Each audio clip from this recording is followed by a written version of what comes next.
What's up, everybody? Welcome to episode 7 of the A-Tier Analyst Podcast, hosted by yours truly, Aidan, also known as Dub Sports. I'm here today with Tiernan, and we've got another ranking episode. Tiernan, how you feeling about this week's episode before we get into it? Similar to the last one. It's going to be a tough list to kind of put in order, so we probably do have a lot of the same names here, but maybe some different. I know we don't have some of the same names, and I'm interested more so to see the order. So, guys, this week we're going to be doing the top 10 players in the NBA in 2030. So 5 years from now, who are the top 10 players in the NBA going to be? We already did top 10 players in the NBA right now when healthy. I think that was 2 episodes ago at this point. So if you didn't catch that one, make sure you go check that out. But this is looking ahead in the future. How do you feel about this list? How was making this list for you? It was tough, for sure. Especially because I was originally looking to add some guys who maybe aren't in the league yet. But then at that point, a lot of them either entering year 5 or year 4 in the league. It's kind of... That's generational players make that jump to top 10 that quick we've seen. Yeah. And it was hard to find some guys like that. And then also with players being better longer now, it was aging stars were also kind of tough to kick out of the list, even if they're mid-30s. Yeah, not putting LeBron on here was even tough because who knows? I'm just kidding. But yeah, it was Maybe tough Bronny. making this list. Yeah, it was tough making this list. I'm excited, so let's just get into it. I don't got to intro it too much. Number 1 spot, who do you have to kick off this list? Or do you want to go from 10? Let's go from 10 down. Yeah, that might be more fun. Who do you got at 10? Let's start from 10. This is a guy I just wanted to throw in here. Like I said, I was trying to get some guys not in the league yet. I put Dylan Harper in at this 10 spot. Now, there's a reason I went Dylan Harper over Flag. I was between them two, and I think similar to Cade and Mobley right now, it's going to be easier for one guy to produce and his numbers be closer to a top 10 player early on in his career, and I think that's going to be the guard who gets that chance, which is why I think he'll kind of hit that spot first. I definitely can't complain about that. Obviously, we're both big Jersey basketball guys. Rutgers basketball is fun to watch despite their losing. And Dylan Harper, I think, is generational. I heard you say that before. It was hard because only generational guys might crack this list. I think he definitely fits that category. A lot of people, I think, focus on his weaknesses because of Rutgers' lack of success. I think it was easier to blame him and pick apart his game. Same with Ace, but Dylan Harper is the real deal, and he is a do-it-all point guard that I think is going to wreak havoc in the NBA very soon. Yeah. So, Dylan Harper at your 10 spot. For me, I have Paolo Banchero at my 10 spot. He will be 27 years old at this time. When I watch him, I see a lot of younger LeBron, and I think that he is a consistent jump shot, same way LeBron was. Not saying he's going to be LeBron, but playstyle-wise, away from really being an all-around player, and I think there's no reason he can't be in this top 10. 10 was even a little low, honestly. Yeah. We'll see going forward. I definitely have him somewhere on this list up ahead. Yeah, I could see him being higher, but I think a lot of these guys, there's an argument. If you had asked me to go make this list in 2020, I guarantee it would not be the list we did 2 weeks ago. No. Guarantee it wouldn't, because I guarantee SGA would not be in my top 10 if you had made this in 2020. Ben Simmons still might have slipped onto a list there. Who knows, dude? James Harden would have been there. There's a lot of guys that really would have probably been there. So what it looks like right now, I don't know. We can revisit this in 5 years, but 10 spot, completely different. I got Paolo, you got Dylan Harper. Who do you have in the 9 spot there? 9, I went a player who I think I ranked in a similar area. Anthony Edwards flips in at this 9. I don't know his growth compared to some of the guys above him on the list in terms of going forward. I think he's going to be this type of guy for his career. And I think this type of guy maxes out in this range. Like, he's just a dominant scorer. That's what he's going to be. and he's limited kind of other spots of the court. I feel like he's just going to hold this range for his career. Probably, I don't think we'll ever look at him as a top 5 guy or anything. That's understandable. I mean, I don't love Ant. We've talked about him in other episodes. We've talked about how we didn't expect his 3-point shot to develop as quickly as it has. And look at that. Yeah. I mean, Ant is a scorer, like you said. He'll be 28 at this time. And, there's that quote. You see it on social media of him saying, like, look what he's doing at 22. Imagine what he'll be doing at 28. And I do buy into that a little bit from the sense of I think once he matures a little bit and buys in more defensively and is willing to be more of a playmaker, he'll become like more of a well-rounded, do-it-all kind of guy. There's no reason Ant can't go put up 30 points per game this season if he wants to. And if he's able to do that playing elite defense and, playmaking, he's a top 10 player. Now, where he is, it's not the same. I got him a little bit higher, but he's definitely on this list. Yeah, it was tough because you got to imagine where you view these guys in that time span.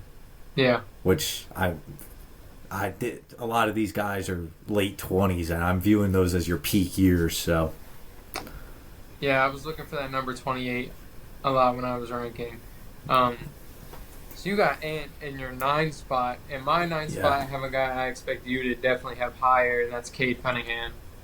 I think I got him in my 9 spot. We talked about him last week as well. Do-it-all guy, having a career year. One of the best playmakers, one of the best scorers in the NBA right now. And I saw a tweet about how, like, Cade is the guy you wanted to draft to your franchise. That's the exact guy you want. Head down, believed in the team when they were literally one of the worst teams ever. Showed up every day. He hits that game winner the other night, and he holds his jersey up. A guy that's kind of willing to go through it for your city and insistent on doing, something that changes not only himself but the culture. Top 10 player. And I think he'll probably even end up higher. This was a safe pick. Yeah, no, that's a solid place to put him. What he's shown us as of this last year especially is insane.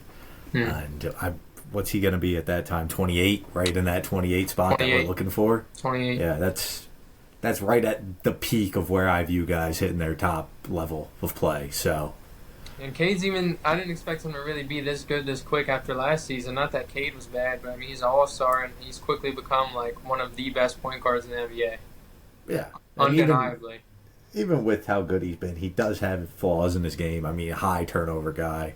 But those are things, turnovers are usually something we see get sorted out with age and maturity in the league. Yeah. And I think that's his probably biggest issue as of right now is being prone to turnovers, and I think that's something he kind of figures out along the way, especially if they get a real system built there of guys consistent around him.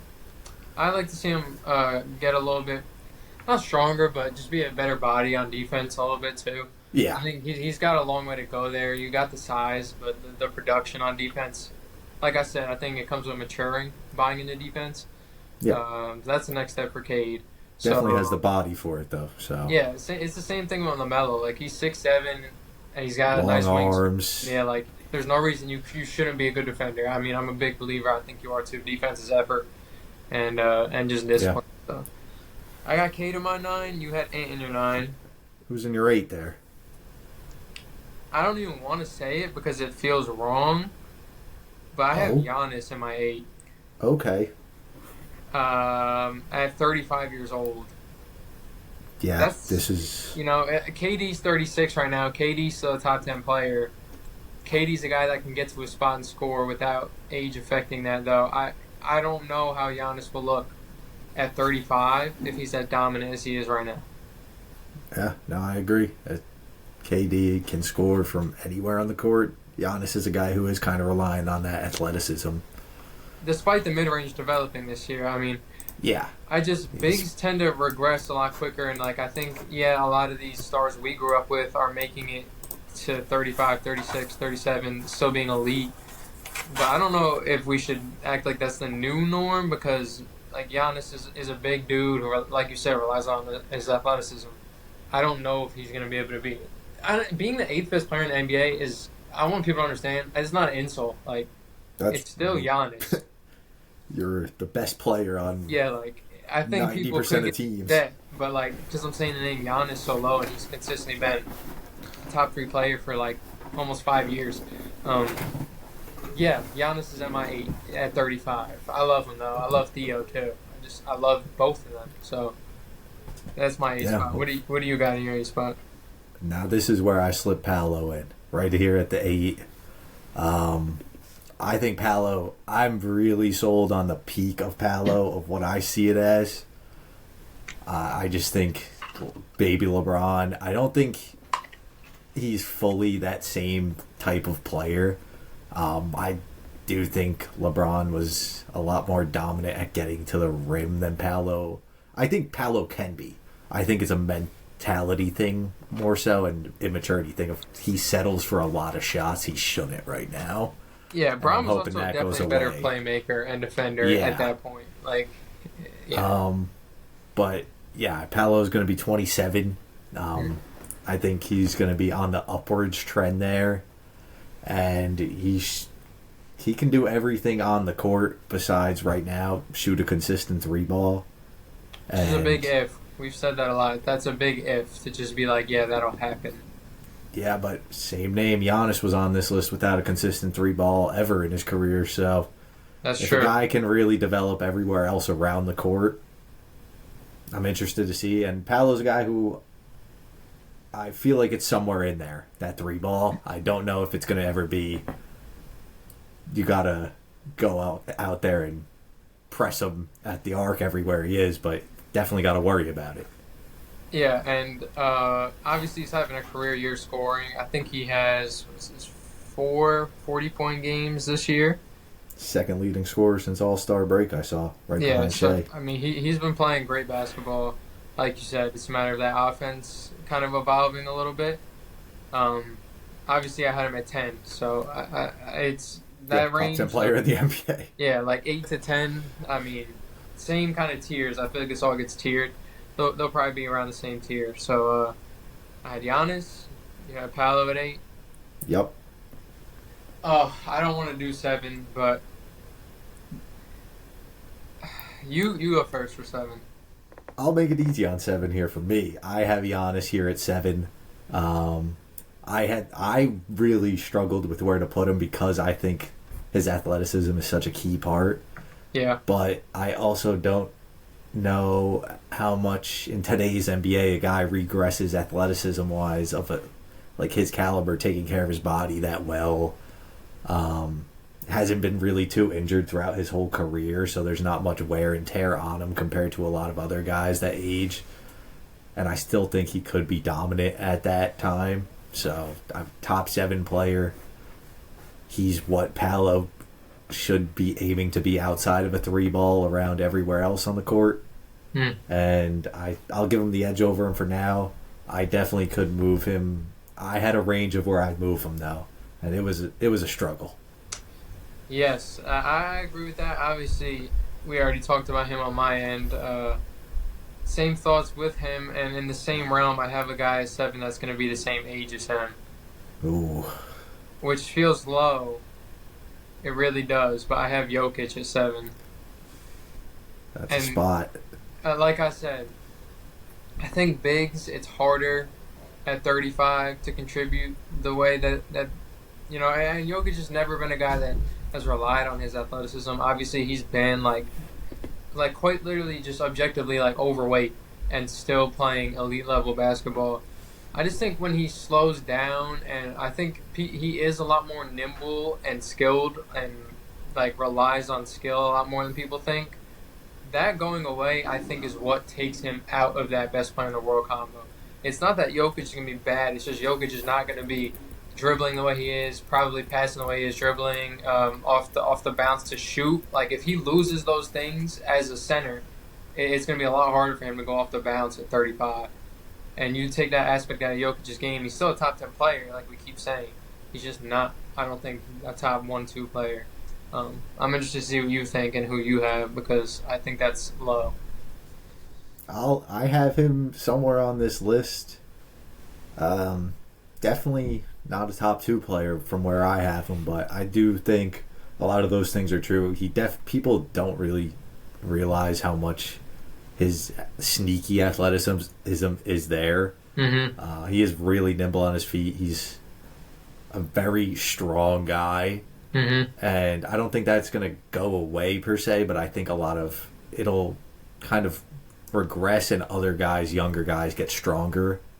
But also one of the smartest players we've ever seen in the league, and I think that's what keeps him up there no matter what. A guy of that level of playmaking is hard to stop anywhere, especially if he can shoot still from anywhere on the court. It's going to be tough.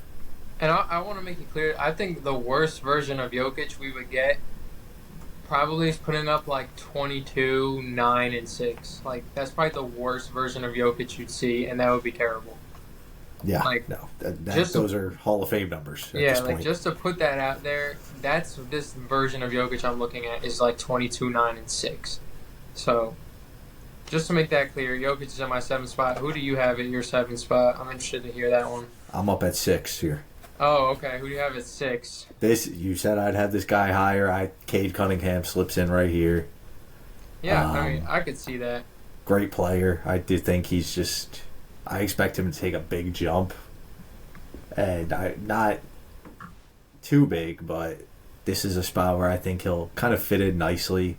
And I think a lot of the names up above are going to be hard to dethrone for him, no matter what, for a while. He's got some tough competition. There's a lot of good young guys in the league right now. Even if they'll be early 30s at this point of the list, we still see people producing there. And I feel like he slips in right good at outside the top 5, bordering on this range. Maybe could go one higher. And, yeah, I mean, I had him at 9, and that was, like I said, that felt low because of the amount of things he can do on the basketball court. So I have no problems with that. I have a guy I believe you already said at my 6th spot. I have Anthony Edwards. Yep. So, Ant's a guy, like we said, kind of can be that do-it-all guy. I could see you saying, like, Cade is more of a do-it-all guy already. And I could see you saying his trajectory might be higher. I think Ant's a way better scorer, and I think his lack of ability is more mental and immaturity than it is, like, him being able to go do it. I've seen Ant buckle down on defense. I've seen Ant be a willing passer. Not often, but if he can put it all together, that's why I have him at 6.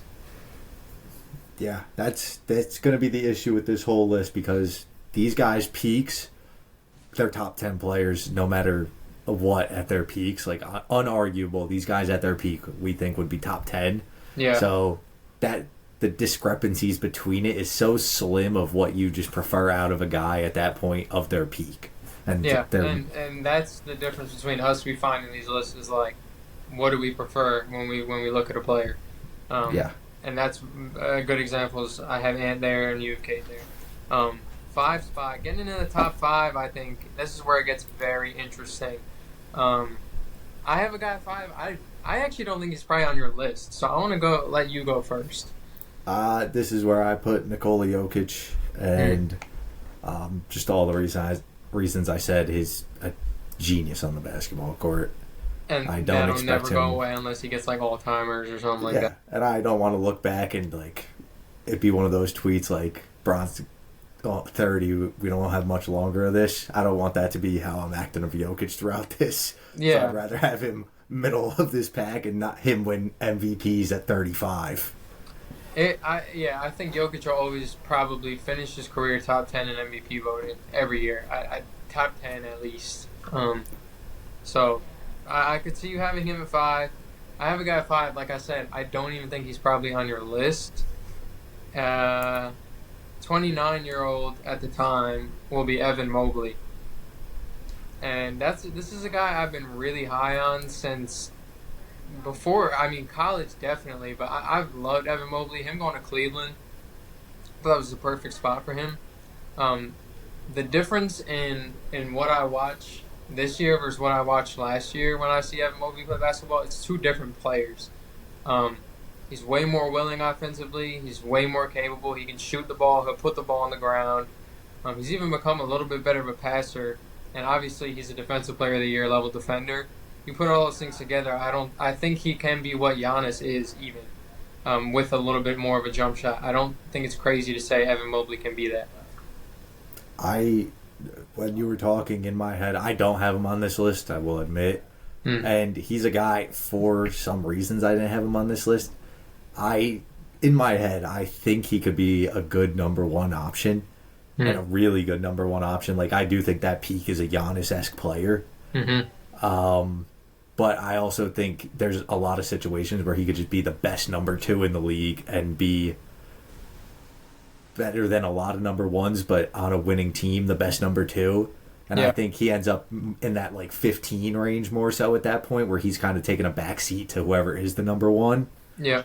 But yeah, there's 100% that possibility of a Giannis level player from him. The offensive jump I think would need to be large. I don't think it's impossible. I think he's probably going to have pretty big jumps offensively in these coming years.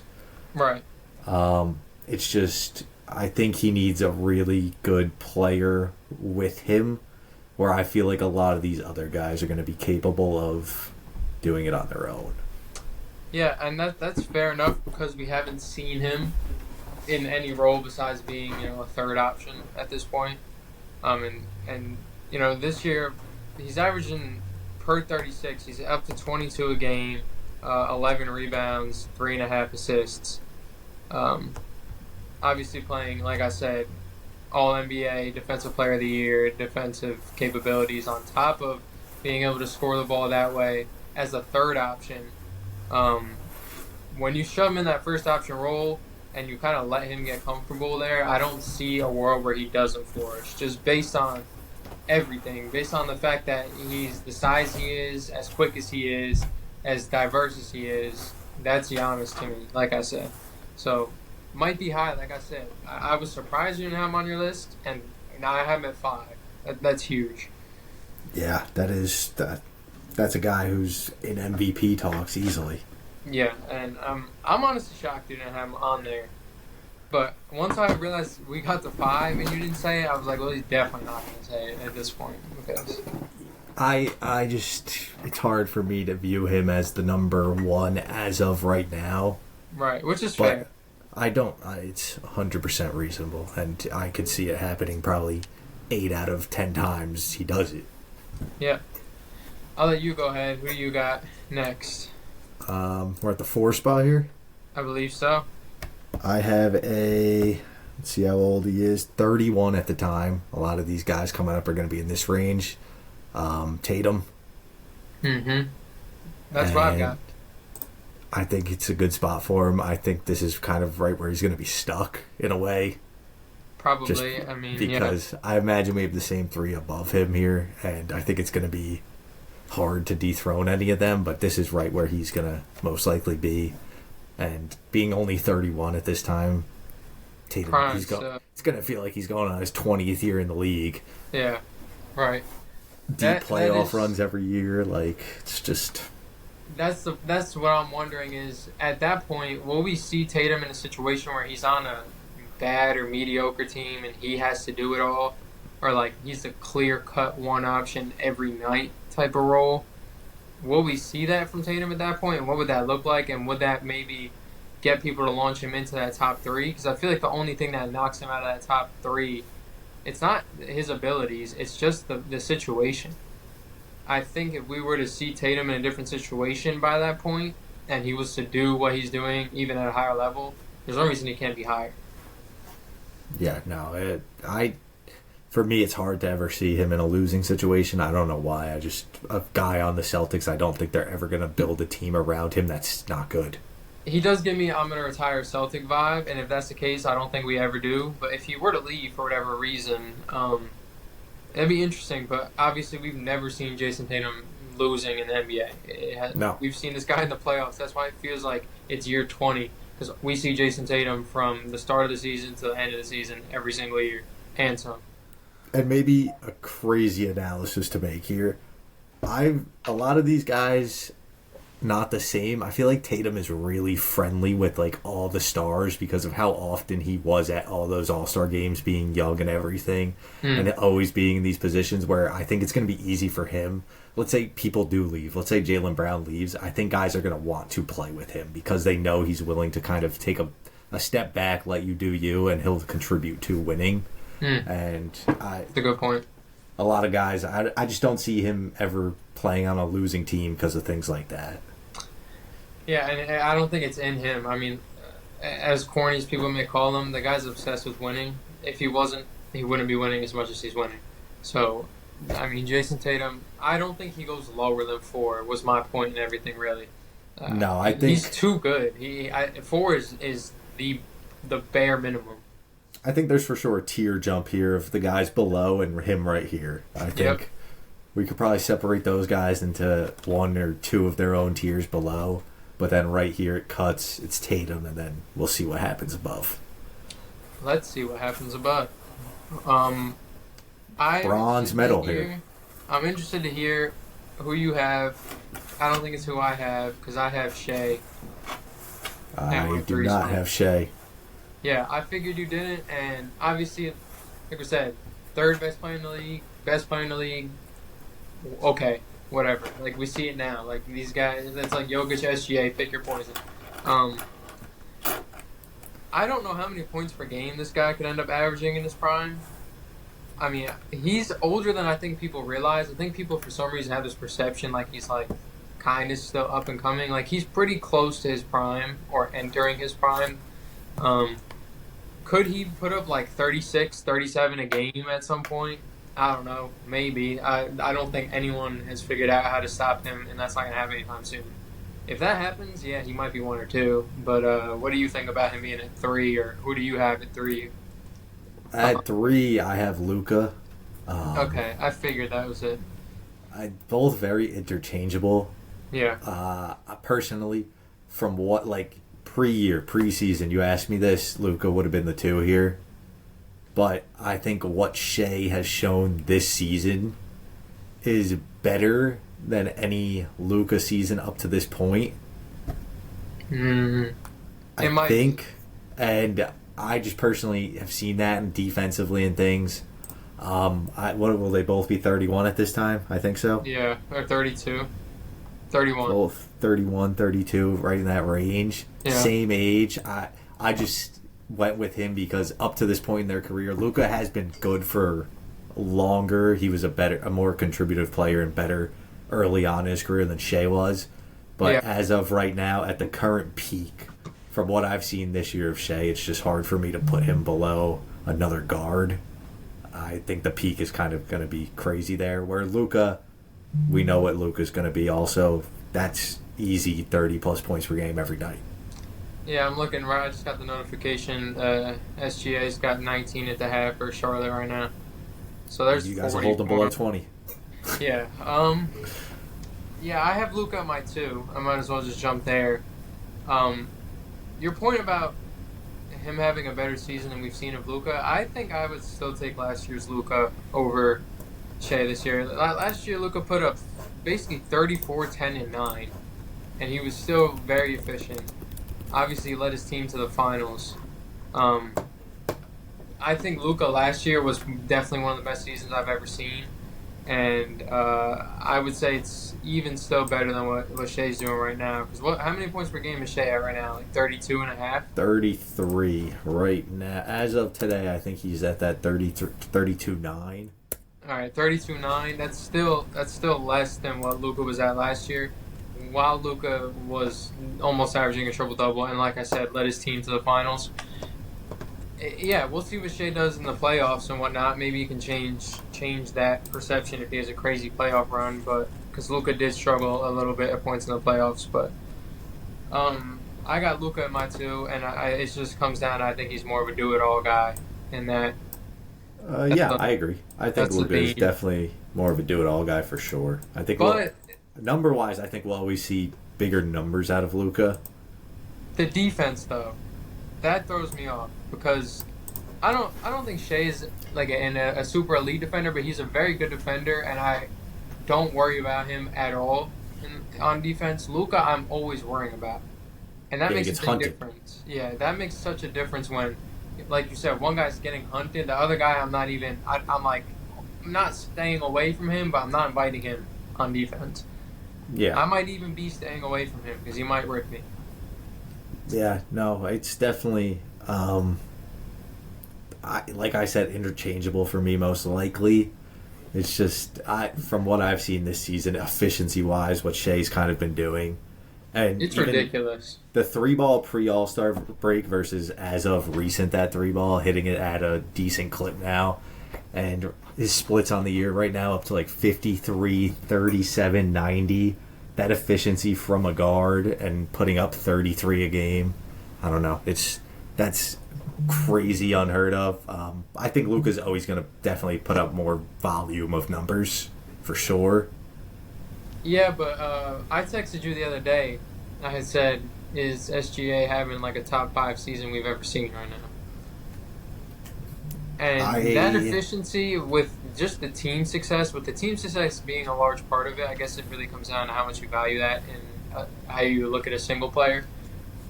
I think Luka, I said the same thing last year with Luka. So, like I just said, I think Luka had a better season than Shea last year. So maybe it's not top 5, but it's top 10 probably. I'd say they're probably the two of the 3 best guard seasons we've ever seen. Yeah, probably. And like I maybe saw that Harden year. That Harden year is also 36 a game, or we can look at Steph when he was first having those MVPs. I mean, 26. I agree. I think those are going to be looked back not as loved as these, just because numbers inflation in today's game compared to then. True, but and I just think people are going to forget the impact overall. We lived it. We know. I think that was the best guard season I've watched in my life. That was probably my favorite basketball I've watched in my entire life. I think I sent you it the other day. Someone was comparing Tatum's this season to LeBron's 2013, the greatest season we've probably ever seen. That's going to be a pandemic. All that stuff, the numbers and stuff, it's just going to be, I think, skewed in how people look back at seasons for a lot of those guys, and where you had to feel the impact of it and witness We sound old saying that, I feel like, and we're not old. I feel like this is probably what 30, 40-year-olds say about us. No, this is probably how they look at MJ 100%, and I could see it. Yeah, I'm starting to understand it, but we're definitely not unk status at all. I mean, we're not old, but we sound old saying that. Numbers are inflated, and you had to be there. I mean, I sound like an MJ fan. You're right. You had to be there. Yeah. So we got the 1 spot left. I would imagine it's the same guy, because if he's not all this to push off the guy at 1. I don't even know if we need to say his name at this point. Yeah, because I was going to say, if he's not on your list, we should probably just end the podcast at that point. It's Wemby. Granted, obviously, he's back, he's healthy, he's able to go from his blood clots. Like I said, been praying for him because obviously he's both R1. He's one of the...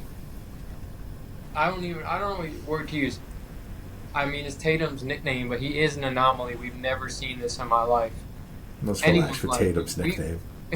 We've never seen this before. When I did this list, I didn't even consider a different name for one. It wasn't close. I was just like, all right, Wemby, and then I was like, let me do the list. That was what it was like. What I view peak Wemby as is easily the best player I'm ever going to see in my life, most likely. And if you say otherwise, if you were to say otherwise, I think you're trying to be different. It's right in front of your face. Yeah. It's there. There's no reason that when he hits his prime and he's like really able to kind of get a little bit more polished to figure out his shot diet, because I don't think he knows that right now. I don't think he knows how many threes versus twos versus middies versus floaters versus dunks he wants. I don't think he has any idea what a shot diet is supposed to look like, because he can do so much and he's so big. So once he figures that out, and like I said, I love the Spurs. If they keep this group together, there's no reason Wemby's not the best player we've ever seen besides LeBron. No, he does things on a basketball court that legitimately should be impossible for someone of his size. Like how everybody talked about KD doing it for someone his size. Wemby's 4 inches taller than KD? 4 or 5, yeah, something like that. And honestly, maybe better handle. Not a better handle. I would not. Maybe. KD, when he hits that double cross, I almost fall when I'm just standing watching the video. I mean, KD, you're just going to be an fan. unheard of peak. We'll get away with that.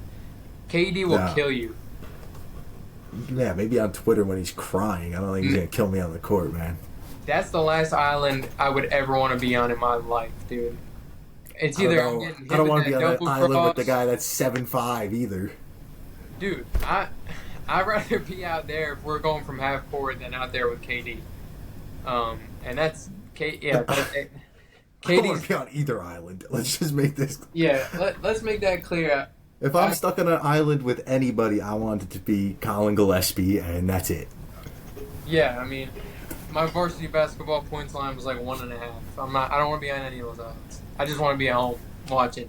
But just the things I feel like we're going to see from Wemby are really going to be insane all around in terms of that size, scoring from anywhere. It's simple. 3 blocks a game, 4 blocks a game. Yeah, it's right there. It's going to be depoy after depoy, MVP. It's just a matter of him winning. And like I said, the Spurs might be in a position to kind of accelerate that. Like, he's going to be 26 in 2030. 26, that's not much older than you and I right now. And we are young. Yeah, So, no, he won't even be at his peak at that point, I don't think. No, he's still a year or two away from his prime, maybe 3. So there's a lot to see there. Did you do any honorable mentions? I have some names. Definitely more interested to hear yours. You definitely have more than me. I have a few guys, and I know there were a few guys we found hard to judge also. Yeah, we can name those 2 first, and then we'll do the rest. Interesting name. People may have noticed you excluded from the list here, LaMelo Ball. And then Zion, another guy. But both names that we struggled to really find a spot for, and also I'm interested. Did you think I was going to have LaMelo? I would have thought so. Maybe in that 10 range. Especially, I don't know, though, because you had Cade at 10 or Cade at 8. Or Cade somewhere down there. At 9, and I have Paolo at 10. I feel like it would have been hard to put LaMelo above Cade. I couldn't. Look at what they're doing right now. LaMelo looks like he's damn near regressing. And Cade is becoming one of the best point guards in the NBA. So the reason I definitely thought Zion might slip on there. So yeah, LaMelo could have been on there. Like I said, I have him at 12. Like if I were to really rank it to 15, he's at 12. So he was close, but I just don't think he's bought in enough. I don't think he takes defense seriously. I don't think he cares about taking good shots. A lot of that we can chalk up to just being in Charlotte. It's hard to take that seriously when the organization's never been serious, I could imagine. So I'll give him that grace. I still love LaMelo, but right now when I watch him, it's just like, all right, like we're not playing NBA basketball. You're not taking this seriously, and it's kind of just pissing me off a little bit. So he's not my top 10 because I don't think he has the instinct these guys have to kill and win. Honestly, I wouldn't have said that a year ago. Yeah, no, I left him off for a lot of concerns, honestly. I've always been a guy who I said I don't know if I see him on a winning team ever. Like, with his current style of play, I think he would need to adjust a lot. And, I don't think he can be the system on a winning team. I don't think he's one of those guards. But there's only a few of those guards. That's not an insult to anybody. That's a hard role to play. But he definitely was a guy I left off. And then the other name, Zion. Yeah. Both health issues, and I really don't know where I view you in 5 years, healthy or what. Yeah, LaMelo will be 28. We didn't say that. So he should be right in his prime. Zion will be 30. And with Zion, it's a question of athleticism. What does he look like when that... Not that 30 is going to be gone, but it's not going to be what it is right now. No, we already see wear and tear on him. Yeah, we hear a lot, is he going to make that Blake Griffin turn where he can shoot and he can dribble and he can do a lot more than just dunk the ball? Can he? Yeah, I think he can. When I watch Zion play, he's a smart basketball player. I mean, he was damn near running point guard. Soon when he came into the NBA, they were letting Zion bring the ball up. And I think that obviously the jump shot's not there, but there's no reason he can't be. He's not going to be in the top 10. I had him at 13. We haven't got the guy I got right outside at 11 yet, but Zion is not a guy I think will be top 10, but he'll still be elite. that cut out. Let's just acknowledge that because I don't know how smooth that's going to be. Something happened. We got Yeah, disaligned. We're going to move on to some the next guy. technical issues. Zion Williamson is nice. We'll move on to the next guy. At my 11th spot, I had Chet Holmgren. Okay. He'll be 28 years old. He's one of the best defenders in the NBA right now. People don't talk about that enough. Obviously, he's one of those unicorn type guys that can go do it all at 7 feet tall. Like I said, those guys that can play both sides of the ball at an elite level with the size is the theme here. That's how you get up here for me. And Chet could even probably be 10 in a world. I just don't know. What do you think? I mean, you're a Thunder fan. I am a Thunder fan, known Chet hater. We both are. He's definitely a guy who I view as a guy with a very high ceiling, honestly. Sadly, for my hate, but great. We've for never my said team. that on the podcast, but we both we thought Chet was going to be horrible. I honestly, not even as a basketball player at this point, I just think he's an odd guy. And He is an odd guy, yeah. He's just weird. I don't know. It's personal. I couldn't tell you. Yeah, but we missed on that. That was probably one of my biggest. That's probably the biggest miss I've ever had. Yeah, we were saying. Well, not the biggest miss I've ever had. Markelle Fultz is on the list too. Yeah, Markelle Fultz is on my list. Trey Burke is probably on the top of my list. But yeah, that was the guy. I just want to get that out. We both thought Chet was gonna be terrible, and I'm owning it. I was wrong, and now I'm saying he'll be a fringe top 10 player in 2030, and that's what it is. Yeah, I've had to own up to it because of the quick success of the Thunder and him being a pretty significant part last year and now this year. So yeah, he is a great player. I wouldn't put him at my first honorable mention, but he would definitely be in one of the first 5. Is he in yours?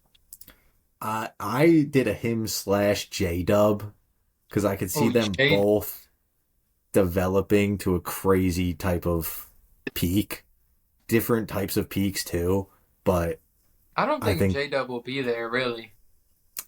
J-Dub right now I would have higher than he probably would have been thought to be this year. Yeah, definitely, and he really impresses me on defense. I just don't think offensively that J-Dub will ever be offensively the type of guy that's a top 15 player. I don't think so either, but I also don't think the same for Chet. I think that one of them is going to make a crazy jump in some way alongside Shea. I just don't know which one it's going to be or what the jump will be. They're both defensive guys who are going to be, at best, a number 2 option. So, yeah, I agree with that. J-Dub was not a name that came to mind for me at all, and I think it's just offensively he doesn't have that same trajectory as these other guys to me. I wouldn't say either of them do, but my first honorable mention, another guard. He'll be 32, De'Aaron Fox, alongside Wemby. D Fox, huh? Whatever they could turn into together, I think would be a pretty high peak, and I think Fox is going to really benefit from playing alongside of him. He'll be 32, you said? Yeah, I don't know how much of a step he loses, though. Yeah, obviously, we're calling him D Fox. Known for his speed. I think it'll be there at 32. That was not a guy I was thinking of my top 15, and I guess I can lead into this and we can talk about it at once. I have Stephon Castle in my honorable mentions. Well, he'll be way earlier in his career, but what I've seen from him, that's the guy I wanted the Hornets to draft. Didn't work out. What I've seen from him in this rookie year, especially now that he's had the opportunity without Fox and without Wemby, consistently he's run away with the Rookie of the Year race, I think. I mean, Ricochet is kind of close, but Stephon Castle, I think, defensively, he's who you want as a point guard. He's a hell of a ball handler in the pick and roll.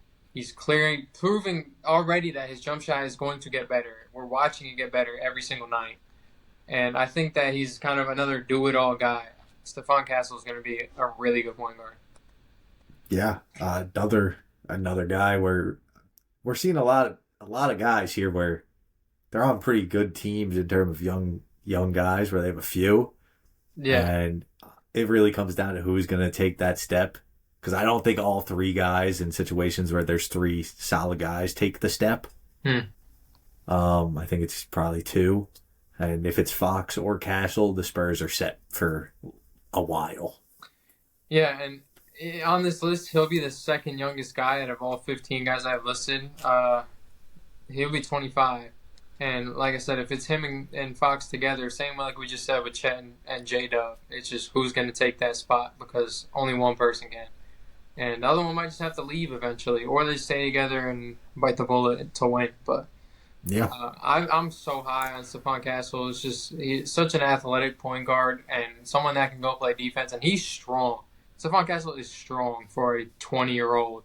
He's younger than both of us by a couple years. He is Yeah. strong, dude. Like, we don't have to bring that up. I don't like hearing that. That I don't like hearing that either, but he is strong. And in that same category, this is my last honorable mention here. Will also be 25. I have Amen Thompson. It's a good name, too. Very high on him. Who do you have? And then we can talk about both. I was between a lot of guys. He was a name I didn't think of until we started filming. I was between Cooper Flag slipping in down there, or another guy like Franz kind of making a jump up there too. I don't like that. He a great player. What's Franz right now? 22, 23? Yeah, 23. He'll be 28. The jump. I like that he's a Michigan guy, so for me to sit here and say I don't think so, I don't believe his ceiling is that much higher than we see right now. I think he's gonna burn out a little bit quicker. That jump shot could do a lot for him, and it's a little bit similar to Paolo. Obviously, they don't seem to be coexisting the way you'd want them to. So I don't think that 5 years from now they're both sharing the court. So we gotta see what that looks like at that point. To me, he's not ever gonna be a one option. Not that I think Amen Thompson is, but Amen Thompson, again, it's the same thing I keep saying with these guys: do it all, do it all, do it all. Another guy, same as Franz, where it's like that jump shot makes or breaks probably who gets the spot, who's gonna get the jump shot right. Yeah, no. Franz, a guy who I've liked, I've never thought was gonna. Up until this year, from what I saw of him, I would have never had him taking such a big jump. But this year, he's putting up 24, 6 and 5. That's good numbers. 46, 30, 86. You said 30.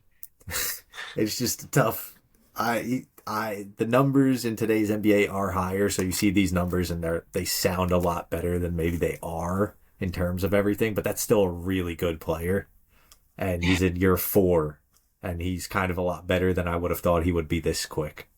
Yeah, and I don't know. To me, he's just I just don't think he's going to be that much better than he is. I could be wrong, but Amen Thompson's a guy where defensively, again, a rookie. He's 20 years old right now. Strong, great hands. He's not scared to get physical on either end of the floor. He's so fast. When that jump shot comes along, and it will. I mean, the guy's obsessed with basketball. You see the videos of him and Asar. Like, these dudes love basketball.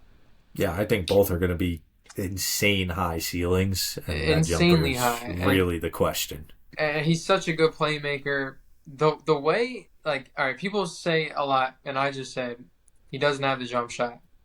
Cool. He doesn't have it. When I watch him go downhill, it's not like he's just getting downhill and taking a layup. He's doing things I've never seen somebody do before. The way he can get off his foot in a Euro step and decide he wants to dunk it before his other foot comes down.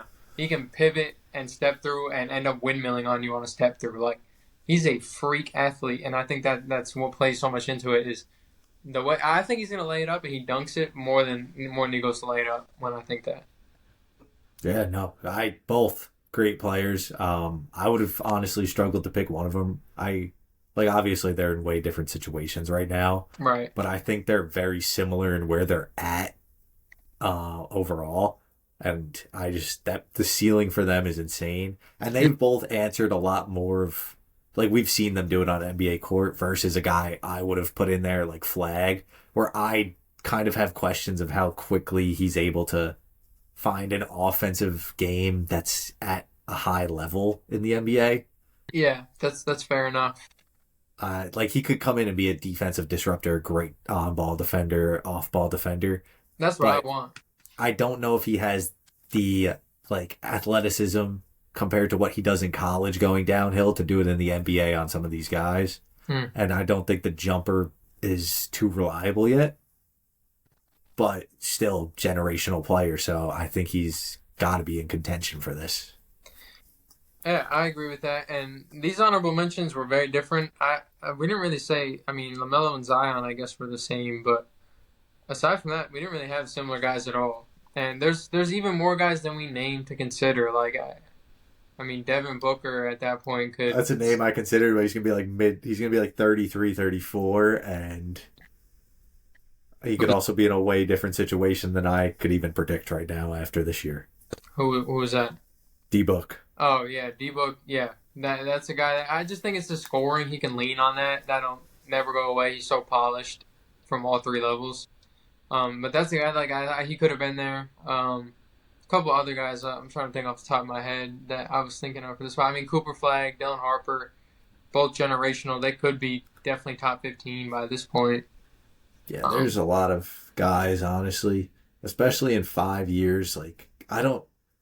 I feel like we've seen a lot of guys make jumps as of recent to get higher up in mhm. the league quick.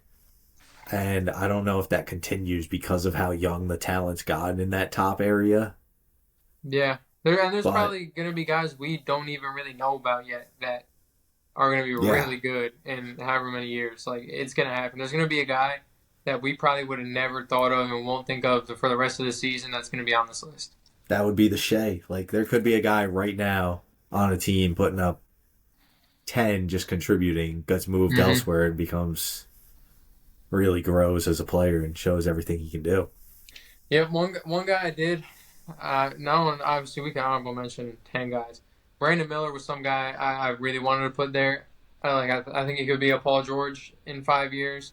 Um, just wanted to mention that I was seeing my background there. I was like, it's not right to leave B Millie off because he could very well be our number one option in our Coming franchise. into the year, B. Millie is a guy I definitely would have had right on the edge of that list, honestly. But he's been hurt. I mean, he's playing Yeah, no, good. that's why it's just hard to judge. Yeah, but B Millie's he's got it.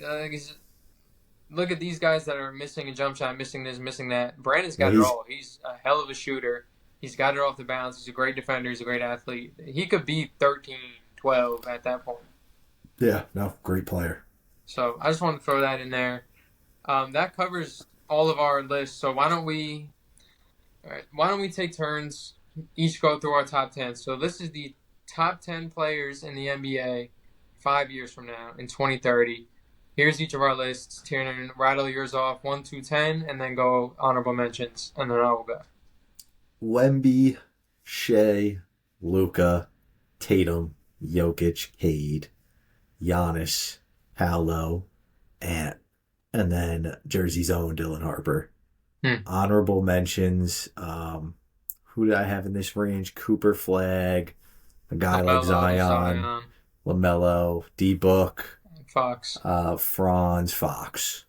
Okay, and then my top 10, I have starting from 1 to 10: Wemby, Luca, SGA, Tatum, Mobley, Ant, Jokic, Giannis, Cade, and then Paolo.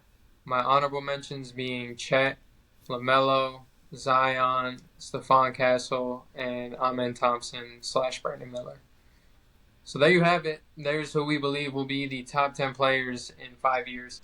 I don't know if we'll even have this video in 5 years, but it would be very nice to look back on and see what we thought versus what happened, because maybe the Hornets will be good and the Thunder will be bad and things will be different. Or maybe the Thunder will be going on a five-peat. You never know. Maybe the Hornets will be on a three-peat. I don't know. Anything can happen. We Yeah, could go 0 for 10 on this list. yeah, maybe the price of things will be lower. I don't know. The world might be a better place. Maybe But you'll have Wi-Fi. Who yeah, knows? maybe I won't have. I don't even want Spectrum. Maybe I don't know. These guys give me internet once a week. But Sponsor Rosefit, give this guy Wi-Fi. and yeah, dude, I'll take Cricket at this point. If that little Cricket wants to hop through this window and give me some Wi-Fi, I'll take it at this point, dude. The guy today was like, the guy comes to my house and he's like, He's like, I didn't know I was coming back here. I was like, dude, I didn't want you to. I'm not gonna lie. I did not want to see you again. But Yeah. thanks for coming. And he was great. He was helpful. Hopefully I get that fixed. But I think it's a good episode. I want to keep doing more of these ranking type things, but like there's a lot of news I kind of also wish we talked about. Yeah, no, there's so much honestly that we could touch on. We're in the middle Um, of March Madness as this is filming. Like, it, yeah, your boy's making money. yeah, one of them. This guy, I might as well just go light it on fire when we're done with this. But let's go UConn and let's go Illinois for tonight. I hope you guys are enjoying March Madness. I think tomorrow is going to be a great slate of games. I'm really excited to watch Michigan play. Um, I've enjoyed it a lot so far. The NBA's been great. We got the Thunder and Hornets going at it right now. Our two teams. Yeah, close battle. Yeah, Hornets only down 30. I mean, 10 more points and we're covering. Yeah, this is Thunder just went on a 13-0 run or an 18-0 run. Because that's Yeah, oh, this so it is was close. this is great. I love when I'm looking at KJ Simpson's played 21 minutes. This is awesome. I love watching this. But I yeah, couldn't be guys, happier as a Hornets fan. obviously let us know your list. Maybe guys we missed out on. Because Yeah, there's so many guys we could have even just missed some obvious names without even knowing. I'm kind of scared that we did, but So am I. That's always the fear. And also let us know other types of lists you would like to hear of or kind of things like this. yeah, top 10 type lists.